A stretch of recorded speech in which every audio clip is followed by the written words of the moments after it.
Hey everyone, it's Aubrey, recovering perfectionist, queen of distraction / gardener. Welcome to the porch. This is where we are chatting today, and it's just going to be a quick check-in regarding the start of our new wildflower lawn.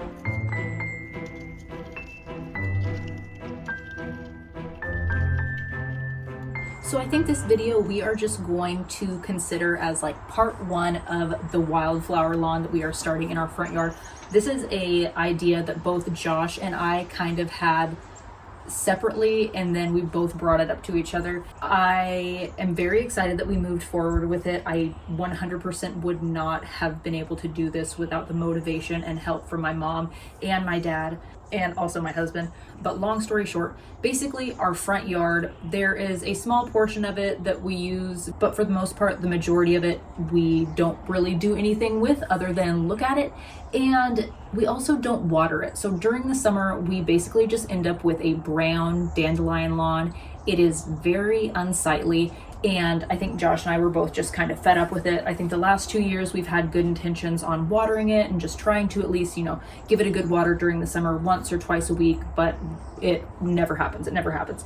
We're lucky if we have time or remember to water the parts of our yard that actually matter, like the garden and the flower beds where we have intentionally planted things. So with this wildflower lawn in mind, I specifically chose, and I got these from Eden Brothers, a bag of drought-tolerant, deer-resistant flowers. I ended up getting a 1 pound bag, and the 1 pound bag was supposed to be enough to cover, I believe, between 6 and 1,000 square feet. And the area that we decided to clear for this project is probably somewhere around 650. So the bag that I got ended up being perfect. I hope it's fine. The seed spreader that I was using kind of ended up doing some weird things. But basically how we started to prep for this adventure was my mom and I, we walked around the yard a lot. We took a long hose and kind of laid out what we wanted the perimeter of the area to be. And then my dad, thank you very much, because my husband ended up having to go out of town for a work trip. My dad got a box scraper from a neighbor, hooked that up to our tractor, and then went, did whatever he did to scrape up as much of like the weeds and green matter that was already there. We had tried to plant a lawn, I believe 3 years ago, and it just really never took hold. So thank goodness for him, because I would have still been out there trying to pull out weeds and grass by hand. It wasn't going to happen. So after he did that, we ended up raking everything by hand to get all the big clumps of grass and weeds out. And then after doing a little bit more research on planting a wildflower lawn, I saw that one thing that was recommended to do was rototill. And my dad said that it takes him about 2 hours to start his rototiller every time he uses it, just because it does not get used. It's also, I'm pretty sure, from the 1800s. It's not, but it's been around a while. So instead of the rototiller, my husband took our excavator out in that area and just used the bucket to just scrape up the soil. And then again, just went out and raked everything smooth, took out any big clumps. And then this is where all the fun stuff happened. The recommendation for spreading the seed was to do 5 parts sand to 1 part seed. So we had gotten just a tube of sand at Home Depot, and I spread the seed in the little lawnmower thing that you would spread grass seed in.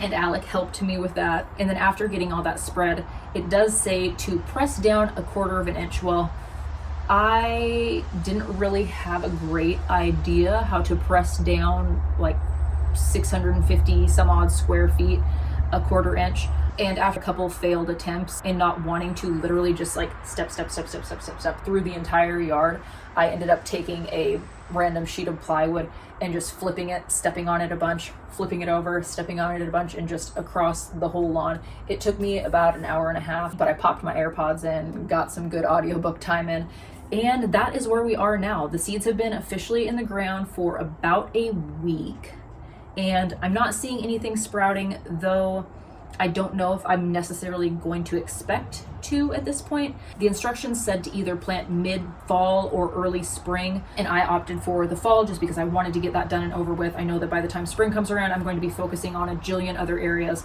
and hopefully the birds stay away from the seeds, but that is where we are. I am really looking forward to seeing how this turns out. The wildflower blend is a mix of perennials and annuals, so I'm hoping that we'll be able to get a decent flower garden established out front. I don't imagine that it could be any worse than just a bunch of dry grass and dandelions. But yeah, that's that. So that is the start of our wildflower lawn.